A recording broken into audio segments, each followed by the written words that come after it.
सत्ता का दूसरा कार्यकाल। और सवाल अब भी विपक्ष से। सवाल तो उससे होगा जिसके हाथ में ताकत हो, जिसके हाथ में पुलिस हो, संस्थाएं हो और मीडिया जिसके सामने नतमस्तक हो। सवाल तो उससे होगा ना। हम लेकर आए खबरों का एक ऐसा शो जिसमें सवाल होंगे सीधे, बेलाग और बेबाक उनसे जो सवालों से बचते हैं, जिनके हाथ में ताकत है। बेबाक सिर्फ द लाइव टीवी पर। द लाइव टीवी, सच सबसे आगे। नमस्कार, आप देख रहे हैं बेबाक, मैं अभिसार शर्मा। तो उत्तर प्रदेश चुनावों के लिए भारतीय जनता पार्टी का जहरीला खेल शुरू हो गया और इसके लिए इन्होंने जमीन तैयार की है दिल्ली की। वो दिल्ली जिसने साल भर पहले दंगे देखे थे, जिसमें 70 लोग मारे गए थे दोस्तों। उस वक्त वहां जिस तरह की स्क्रिप्ट को फॉलो किया जा रहा था, जिस तरह की पटकथा का अनुसरण किया जा रहा था, बिल्कुल वही पटकथा अब शुरू हो गई है। और प्रधानमंत्री नरेंद्र मोदी खामोश हैं, देश के गृह मंत्री अमित शाह खामोश हैं, उनकी दिल्ली पुलिस खामोश हैं। कल जो जंतर मंतर पर हुआ, किस तरह के आरोप लगाए गए दोस्तों, वो मैं आपको नहीं बतलाऊंगा, मगर ये वीडियो देखिए। इस वीडियो के अंदर यति नरसिंहानंद सरस्वती के जो चमचे हैं वो मुसलमानों के खिलाफ जहरीले नारे लगा रहे हैं। काटो बांटो, इस तरह के जहरीले नारे वहां लगाए जा रहे हैं।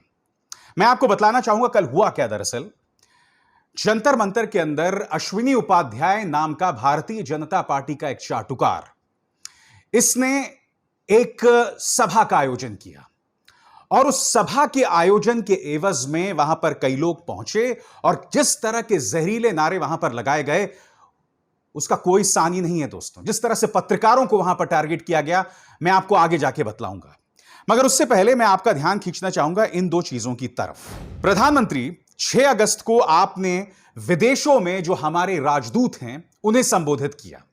यही नहीं, आज आपने संयुक्त राष्ट्र सुरक्षा परिषद में एक बहस हुई, उसे भी संबोधित किया। यह बहस जो थी मैरिटाइम सिक्योरिटी पे थी, यानी कि आप दो विदेशी मंचों पर थे। एक तरफ आप अपने ही राजदूतों को संबोधित कर रहे थे और दूसरी तरफ आपने संयुक्त राष्ट्र सुरक्षा परिषद में मैरिटाइम सिक्योरिटी पर भाषण दिया। मैं आपसे समझना चाहूंगा, जब जंतर मंतर के अंदर, जो कि संसद भवन से बस चंद कदमों की दूरी पर है, जो कि आपके घर से चंद कदमों की दूरी पर है, मैं यह समझना चाहता हूं आप किस आधार पर दुनिया को संबोधित कर रहे हैं, जब दिल्ली के अंदर, दिल्ली के जंतर मंतर के अंदर इस तरह के जहरीले आरोप लगाए जा रहे थे, इस तरह के जहरीले बयान दिए जा रहे थे और आपकी पुलिस अब भी खामोश है। क्या आप यह बात भूल गए कि दिल्ली ने दंगों की विभीषिका देखी थी जिसमें 70 लोग मारे गए थे? और इस बार भी दोस्तों वही चेहरे फिर से दिखाई दे रहे हैं, वही अंदाजे बयां फिर से दिखाई दे रहा है। मैं आपको बतलाना चाहता हूं इन लोगों ने जहर किस तरह से नस नस में लोगों के भर दिया है। आलिशान जाफरी नाम के पत्रकार हैं, उन्होंने यह ट्वीट किया है कि 10 साल के बच्चे इस तरह के बैनर्स जो हैं वो लेकर खड़े हुए थे और यह बैनर में क्या लिखा हुआ है, इस्लाम का विनाश। इस तरह के लोग आए हुए थे वहां पर, यानी कि दिल्ली में जो जबरदस्त दंगे हुए उससे भी बड़ा कुछ करने का प्रयास यहां पे किया जा रहा है। छोटे छोटे बच्चों को आप शामिल कर रहे हैं। आप अंदाजा लगा सकते हैं दोस्तों, इन्होंने अपने अंदर किस तरह का जहर भर दिया है कि छोटे छोटे बच्चों को भी इसमें शामिल कर रहे हैं। बात यहां नहीं रुकी, अब एक वीडियो आप देखने जा रहे हैं दोस्तों। आपके स्क्रीन पर यह वीडियो देखिए। यह वीडियो है नेशनल दस्तक के पत्रकार अनमोल प्रीतम का। भीड़ उन्हें घेर लेती है और फिर उनसे कहती है जय श्री राम के नारे लगाओ। अनमोल प्रीतम वहां पर सिर्फ काम करने आए थे और उससे भी बड़ी बात, किसी को जय श्री राम बोलने पर कोई आपत्ति नहीं है, मगर जो लोग राम की तौहीन कर रहे हैं उनके कहने पर मैं थोड़ा ना जय श्री राम बोलूंगा। तुम लोग राम के मायने समझते हो, राम मर्यादा पुरुषोत्तम है। क्या तुमने देश को किस तरह से चलाया जा सकता है, संवैधानिक मर्यादाएं हैं, क्या उसे समझने या उसे सीखने का प्रयास किया है? और आज तुम लोग जय श्री राम के नारे लगा रहे हो, या तुम्हारे कहने पर कोई जय श्री राम बोलेगा? ढेरों मिसालें मैं आपको बतला चुका हूं दोस्तों। कल दिल्ली के जंतर मंतर में किस तरह का नंगा नाच हुआ और दिल्ली पुलिस पूरी तरह से खामोश है। दिल्ली के नए पुलिस कमिश्नर हैं ये शख्स राकेश अस्थाना, जो कि प्रधानमंत्री नरेंद्र मोदी के बहुत करीबी बताए जाते हैं, राष्ट्रीय सुरक्षा सलाहकार के बहुत करीबी बताए जाते हैं। आज मैं आपसे सवाल पूछना चाहता हूं, राकेश जी, क्या आपको दिल्ली का पुलिस कमिश्नर इसलिए बनाया गया है कि आपकी नजरों के सामने इस तरह के वीडियो सामने उभर कर आए जिसमें ये भटके हुए नौजवान जो हैं इस तरह की बातें कर सकें? बहुत ही खतरनाक खेल खेला जा रहा है दोस्तों, और इसकी एक और मिसाल मैं आपको देखता हूं। देश का सबसे ज्यादा देखा जाने वाला न्यूज चैनल आज तक, पूरे स्क्रीन पर देखिए दोस्तों, इस तरह का कार्यक्रम इनका हाल ही में एक सम्मेलन हुआ था, पंचायत आज तक, उसमें चलाया गया। आप देख सकते हैं हिंदू धर्म और मुस्लिम धर्म के प्रतीक मंच पर दिखाई दे रहे हैं और यहां पर बहस कराई जा रही है। मंच पर मौजूद हैं असदुद्दीन ओवैसी जो सिर्फ 100 सीटें लड़ रहे हैं, मगर आज तक की मानी जाए तो मुख्यमंत्री आदित्यनाथ को सबसे गंभीर चुनौती असदुद्दीन ओवैसी दे रहे हैं। क्योंकि अगर वो इस तरह का प्रोपेगेंडा, देखिए इसमें सबसे खतरनाक बात यह है कि ये किस तरह से धार्मिक प्रतीकों का इस्तेमाल कर रहे हैं। फिर से देखिए आपकी स्क्रीन पर, ऊपर से ये जानते हैं कि अगर इन चुनावों में असदुद्दीन ओवैसी वर्सेस मुख्यमंत्री आदित्यनाथ हो गया, यानी कि हिंदू वर्सेस मुस्लिम हो गया, जैसे कि आज तक अपने न्यूज चैनल पर यह कर रहा है, तो मुख्यमंत्री आदित्यनाथ को जीतने से कोई नहीं रोक सकता। क्योंकि आप जानते हैं जैसे ही हिंदू मुस्लिम वाली बात होती है, भारतीय जनता पार्टी को रोकना नामुमकिन है। दुख की बात यह है दोस्तों कि भारतीय जनता पार्टी जितना ज्यादा असुरक्षित महसूस करेगी, जितना ज्यादा अपने आप को राजनीतिक मुश्किल में महसूस करेगी, वो इसी तरह से सांप्रदायिक उन्माद पैदा करेगी। और यही नहीं दोस्तों, अगर मार्च में ये लोग उत्तर प्रदेश के चुनाव जीत गए, यानी कि पार्टी को अपने दम पे कम से कम 200 सीटें आ गई, तब ये उन्माद और भी चरम पर जाएगा। देश की जनता दोनों तरफ से फंस गई है। देश की जनता का वो नागरिक जो इस देश के अंदर शांति चाहता है, अपने बच्चों के लिए एक सुरक्षित माहौल चाहता है, अपने बुजुर्ग मां बाप के लिए एक सुरक्षित माहौल चाहता है, उसके लिए ये लोग ये हालात कर रहे हैं। मैं जानना चाहता हूं कौन जिम्मेदार है इसका? कौन जिम्मेदार है इसका? मैंने कहा ना, उसी पटकथा का अनुसरण हो रहा। आपको याद होगा दिल्ली दंगों से पहले यह शख्स कपिल मिश्रा आया था, पुलिस की मौजूदगी ने इसने धमकी दी थी। वो धमकी याद है या मैं फिर से याद दिलाऊं आपको? फिर से सुनिए वो धमकी। सीसीपी साहब हमारे सामने खड़े हैं। मैं आप सबके बिहाफ पे ये बात कह रहा हूँ, ट्रंप के जाने तक तो हम शांति से जा रहे हैं, लेकिन उसके बाद हम आपकी भी नहीं सुनेंगे अगर रास्ते खाली नहीं हुए तो। ठीक है,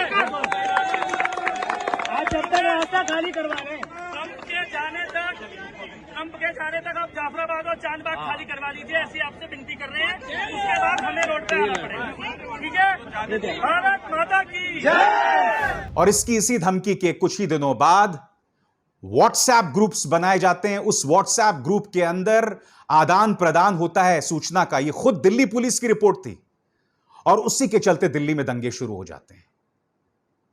मैं पूछना चाहता हूं दिल्ली पुलिस से, फिर से तस्वीरें देखिए दोस्तों, ये इन्हीं वीडियोस के अंदर जहरीले नारे लगाए गए। जब नागरिकता बिल के खिलाफ शाहीन बाग में आंदोलन होता है, तब तो दिल्ली पुलिस के जरिए आप लोग दबाव करते हैं, जामिया मिलिया में आप लोग बल प्रयोग करते हैं, जेएनयू के अंदर आप लोग बल प्रयोग करते हैं, मगर इनके ऊपर कोई बल प्रयोग नहीं है। इन पर किसी तरह का कोई अंकुश नहीं है। ये वो लोग हैं जो देश के अंदर, दिल्ली के अंदर दंगों का माहौल पैदा कर रहे हैं भाई। इन पर किसी तरह का कोई अंकुश नहीं है। मैं आपसे एक सीधा और सरल सवाल पूछ रहा हूं। मैंने कहा उसी पटकथा का अनुसरण हो रहा है दोस्तों। मैंने जिक्र किया आपको कपिल मिश्रा का। यही कपिल मिश्रा, मैं आपको बतलाना चाहता हूं, इसने यति नरसिंहानंद सरस्वती का साथ दिया था। इसका यह वीडियो देखिए जो आपके स्क्रीन पर है। 12 लाख रुपए आ चुके हैं स्वामी यति नरसिंहानंद के मंदिर, जीवन और मिशन के लिए। भाई संजीव संस्कृत के साथ मैं इस अभियान में आपका सहयोग मांग रहा हूं। यह आदमी यति नरसिंहानंद सरस्वती के लिए 12 लाख रुपए जमा कर रहा था। दिल्ली दंगों से पहले इसका भाषण आता है। इसी तरह से वो यति नरसिंहानंद सरस्वती जो कि समाज में जहर फैलाने का काम कर रहा है, उसके लिए यह पैसे इकट्ठा कर रहा है। मैं जानता हूं आप लोगों में से कई भक्त कहेंगे, जो लोग इनके दिमाग में इस सरकार ने हिंदू मुस्लिम का जहर डाल दिया है, आप लोग कपिल मिश्रा से सहमत दिखाई देंगे। मगर जिस यति नरसिंहानंद सरस्वती के लिए पैसे इकट्ठा कर रहा था, मैं बतलाना चाहता हूं कि इसने हमारे हिंदू धर्म की महिलाओं का किस तरह से अपमान किया। अदब हिंदुस्तान नाम का यह ट्विटर हैंडल है। इन्होंने यति नरसिंहानंद सरस्वती के कुछ बयान पेश किए हैं। मैं उसके बयान नहीं सुनाऊंगा, मगर एक एक करके ट्वीट आपके सामने आएगा। उसने क्या क्या कहा यह मैं आपको बताना चाहता हूं। पहला बयान इसने दिया, देखिए किस तरह से हिंदू महिलाओं का अपमान कर रहा है। मुसलमान लड़के हिंदू लड़कियों को संतुष्ट करने में, यानी सेक्सुअली संतुष्ट करने में बेहतर हैं, हिंदू लड़के हिजड़े हैं, यह आदमी कह रहा है, यति नरसिंहानंद सरस्वती। आगे देखिए इसने क्या कहा, जब हिंदू लड़का या हिंदू मर्द काम पे जाता है तो उसके काम पे जाने के बाद मुसलमान आपके घर में plumber, electrician, doctor, online delivery boy बन के आते हैं और वो हमारी महिलाओं को आकर्षित करते हैं। मैं आपसे समझना चाहता हूं दोस्तों, इससे ज्यादा हिंदू धर्म की महिलाओं का अपमान नहीं है तो क्या है। यह हमारे हिंदू धर्म के लड़कों के बारे में किस तरह के अपशब्दों का इस्तेमाल कर रहा है। यही नहीं, आगे क्या कहता है दोस्तों, ये देखिए, अधिकतर वेश्याएं, कॉल गर्ल्स हिंदू लड़कियां हैं। और यही नहीं दोस्तों, हिंदू और मुसलमान लड़कियों के बारे में और भी अपशब्दों का इस्तेमाल करता है। यह वो आदमी है यति नरसिंहानंद सरस्वती जो लगातार समाज के अंदर जहर फैला रहा है। इसके लिए पैसा इकट्ठा करने का काम कौन कर रहा है? यह शख्स कपिल मिश्रा। क्या आप ये तार नहीं देख रहे हैं? ये अदृश्य तार नहीं देख रहे हैं? अरे ये तो अदृश्य तार भी नहीं है, ये तो साफ तौर पर दिखाई दे रहा है कि भारतीय जनता पार्टी का एक नेता दिल्ली के अंदर और दिल्ली के जरिए उत्तर प्रदेश के अंदर सांप्रदायिक माहौल खराब करने की नींव पैदा कर रहा है, उन लोगों के जरिए जो समाज के अंदर जहर पैदा कर रहे हैं। मैं आपसे बहुत सरल और बहुत सहज अंदाज में पूछ रहा हूं, यहां पर दोष किसका है? मैं आपसे एक बहुत ही सरल और सहज सवाल पूछ रहा हूं कि अगर ये लोग लगातार दिल्ली में इस तरह से दंगे पैदा करते रहेंगे और हम जिएंगे कैसे? आप और हम जिएंगे कैसे, मुझे बताइए ना। बताया जा रहा है कि कोरोना की तीसरी लहर कभी भी आ सकती है अगले 1 या 2 महीनों में। एक तरफ कोरोना की तीसरी लहर का डर और दूसरी तरफ जंतर मंतर के अंदर, फिर से ये वीडियो देखिए, जंतर मंतर के अंदर इस तरह से जहरीले बयान, दिल्ली के अंदर माहौल खराब किया जा रहा है और सिर्फ इसलिए क्योंकि चुनाव आने वाले हैं।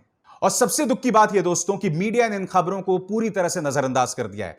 और मैं दावे के साथ कह सकता हूं, अगर इन खबरों को उठाया भी जाएगा तो जो लोग जहरीले नारे लगा रहे हैं ना, उनके पक्ष में ये लोग प्रोपेगेंडा चलाएंगे। मैं दावे के साथ कह सकता हूं। आज तक का वो स्क्रीनशॉट मैं फिर दिखा रहा हूं दोस्तों, इससे ज्यादा शर्मनाक कुछ नहीं हो सकता। देश का सबसे ज्यादा देखे जाने वाला न्यूज चैनल और इस तरह के कार्यक्रम चला रहा है जिसमें हिंदू और मुस्लिम धर्म के प्रतीकों में मुकाबला करते हुए दिखाया गया है। बात यहां नहीं रुकती। इसी पंचायत आज तक में मैंने देखा था कि मुख्यमंत्री आदित्यनाथ मंच पर थे और उनका इंटरव्यू 3 लड़कियां कर रही थी। इनमें से किसी भी पत्रकार ने मुख्यमंत्री आदित्यनाथ को कटघरे में नहीं खड़ा किया असली मुद्दों के लिए। मुख्यमंत्री आदित्यनाथ से यह भी सवाल नहीं किया कि जिस हाथरस में रातों रात लड़की का शव जला दिया गया था, रातों रात शव जला दिया गया था, उन लड़कियों के खिलाफ आपका प्रशासन बयान दे रहा था कि उनका रेप नहीं हुआ। उन लड़कियों के खिलाफ जो आपके प्रशासन का बयान था, उस पर इलाहाबाद हाईकोर्ट ने आपको लताड़ लगाई थी। किसी ने यह सवाल नहीं पूछा। किसी ने मुख्यमंत्री आदित्यनाथ से सवाल नहीं पूछा कि लॉ एंड ऑर्डर की धज्जियां उड़ रही हैं। बदायूं में 50 साल की महिला का रेप एक महंत करता है और उसको मारकर उसकी लाश को फेंक दिया जाता है। हाथरस आप और हम सब जानते हैं। गैंगस्टर विकास दुबे पे जो सवाल पूछे जाने चाहिए थे, क्योंकि हम ये ना भूलें कि गैंगस्टर विकास दुबे ने जब हमारे 8 उत्तर प्रदेश पुलिस के जवानों का नरसंहार किया था, तब एक डीएसपी ने लेटर लिखा था पुलिस के आला कमान को कि किस तरह से उस थाने का जो इंचार्ज है मिला हुआ है गैंगस्टर विकास दुबे के साथ। उस मामले की क्या जांच हुई, मुझे बताइए आज तक। यही नहीं, मुख्यमंत्री आदित्यनाथ का जो सबसे करीबी नौकरशाह है, जिनकी पत्नी एक लोक गायिका हैं, वो एक गैंगस्टर के रिश्तेदार की शादी में दिखाई देते हैं। यह सवाल किसी ने पूछा मुख्यमंत्री आदित्यनाथ से? मैं देख रहा था दोस्तों, उस पंचायत में मुख्यमंत्री आदित्यनाथ को लगातार, जिसे कहते हैं ना, फुल टॉस पे फुल टॉस दी जा रही थी। और हां, जैसे अखिलेश यादव आए तो अखिलेश यादव को ग्रिल किया जा रहा था, मानो पिछले 5 साल से उनकी सरकार चल रही है। मैंने देखा राकेश टिकैत का जो महिला एंकर इंटरव्यू कर रही थी, उनके नथुने लगातार फूल रहे थे। राकेश टिकैत किसानों के एक नेता हैं। उनकी चमड़ी उधेड़ने की धमकी कोई और नहीं बल्कि ट्विटर के अंदर बीजेपी का एक ट्विटर हैंडल दे रहा था, आधिकारिक ट्विटर हैंडल दे रहा था। क्या यह सवाल आपने मुख्यमंत्री आदित्यनाथ से पूछा? आपने नहीं पूछा। डरपोक है हमारी मीडिया दोस्तों, और उनके डर के चलते समाज के अंदर डर फैलाया जा रहा है। क्योंकि अगर यह सत्ता से सवाल पूछते कि तुम मेरे समाज के अंदर इस तरह का जहर क्यों बो रहे हो, तो सरकार दो बार सोचती, भारतीय जनता पार्टी के नेता दो बार सोचते इस तरह के अराजक लोगों का साथ देने के लिए। बल्कि सबसे दुख की बात यह है दोस्तों कि ये जो तमाम नेता हैं, इनके दोस्त हैं, ये जो जहर पैदा करने वाले नेता हैं समाज के अंदर, इनके दोस्त हैं न्यूज चैनल्स के अंदर बैठे हुए संपादक, रिपोर्टर्स। उनके साथ दोस्ती करने में ये गौरवान्वित महसूस करते हैं। यह हकीकत है इस देश की, यह हकीकत है इस मीडिया की। बहुत ही खतरनाक खेल हो रहा है दोस्तों। और आप अंदाजा लगाइए, अभी तो उत्तर प्रदेश में 7 महीने हैं बाकी चुनावों में।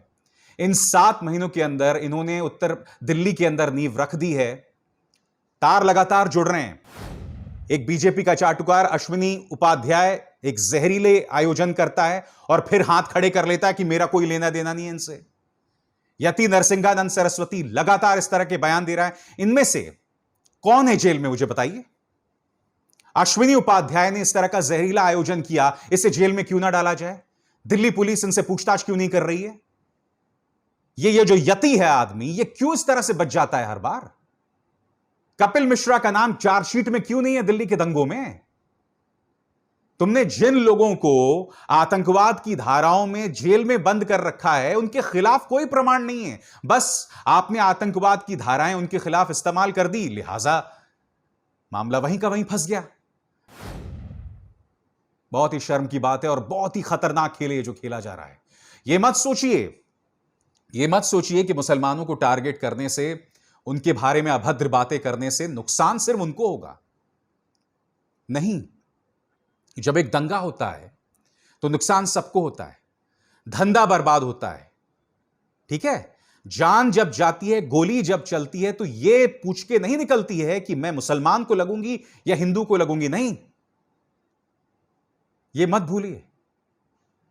यह देखा था आपने यति नरसिंहानंद सरस्वती औरतों के बारे में, हमारी हिंदू औरतों के बारे में किस तरह के अपशब्द कह रहा है।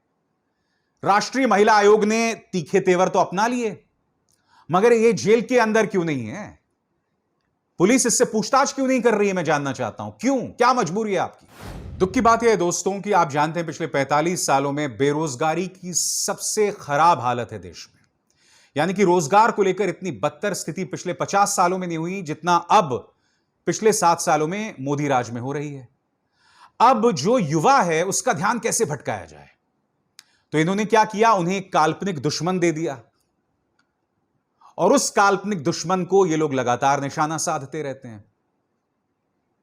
सरकार ने या भारतीय जनता पार्टी ने बहुत अच्छा तरीका देखा है लोगों का ध्यान भटकाने के लिए, मगर ये लोग ये नहीं सोच रहे हैं इसके जरिए आप हिंदू धर्म को बदनाम कर रहे हैं।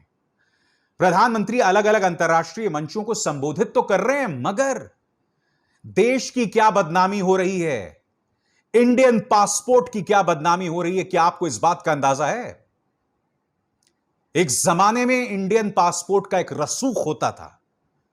धीरे धीरे आप देश का जो मजाक अंतर्राष्ट्रीय मंचों पर उड़वा रहे हैं, देश की जो बदनामी करवा रहे हैं इस तरह के आयोजन पर खामोशी अख्तियार करके, आप देश का जो नुकसान पहुंचा रहे हैं ना, इतिहास आपको माफ नहीं करेगा। आप फूट डालो और शासन करो की राजनीति से, अंग्रेजों के उस फलसफे का इस्तेमाल करके आप 2024 में भी सत्ता में आ जाएं, 2022 में फिर से उत्तर प्रदेश में सत्ता में आ जाएं, मगर इतिहास आपको कोई महान व्यक्ति के तौर पर याद नहीं करने वाला है, एक महान पॉलिटिकल पार्टी के तौर पर याद नहीं करने वाला है। आपको समाज के अंदर सिर्फ जहर बोने के तौर पर याद किया जाएगा। और राष्ट्रवाद की दुहाई तुम देते हो। इत्तेफाकन कल ही भारत छोड़ो आंदोलन की बरसी थी दोस्तों। वो भारत छोड़ो आंदोलन जिसमें राष्ट्रीय स्वयंसेवक संघ ने मुस्लिम लीग का साथ दिया था, वो मुस्लिम लीग जो पाकिस्तान चली गई। आरएसएस ने साथ नहीं दिया था। जी हां, जाने माने इतिहासविद पुरुषोत्तम अग्रवाल का यह भी कहना है कि श्यामा प्रसाद मुखर्जी जो थे, जो कि उस वक्त बंगाल की सरकार में शामिल थे, उन्होंने अंग्रेजों को बाकायदा खत लिखा था कि हम भारत छोड़ो आंदोलन का साथ नहीं दे रहे हैं। इसी श्यामा प्रसाद मुखर्जी की बल्ले बल्ले भारतीय जनता पार्टी करती है, जय जयकार करती है। ये लोग हमें राष्ट्रवाद का पाठ पढ़ाएंगे? बिल्कुल नहीं। बेबाक में बस इतना ही। अभिसार शर्मा को दीजिए इजाजत। नमस्कार। द लाइव टीवी, सच सबसे आगे।